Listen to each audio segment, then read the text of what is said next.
dying. We are alive until we leave at that moment.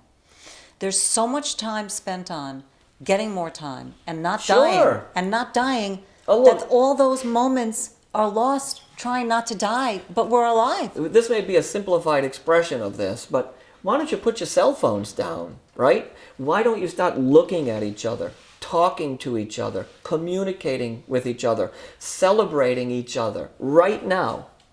Because that then gives us what we need when dying comes, when death comes, when loss comes, when grief comes, when bereavement comes. Because what we do here today really sets the marker for what happens moving forward.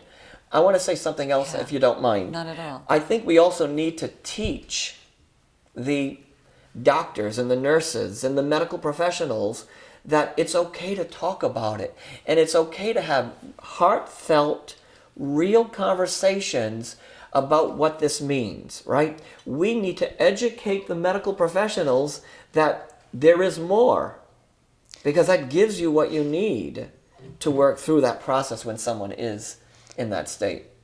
And I also want to say one thing, which is that seeing your death, really seeing it, makes being alive so much more extraordinary. Well, sure.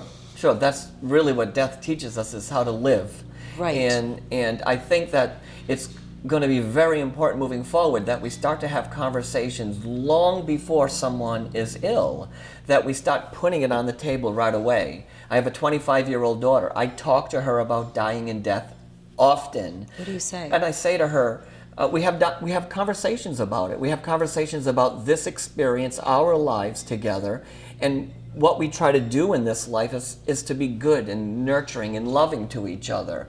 And then we talk about the idea that death comes because, death happens.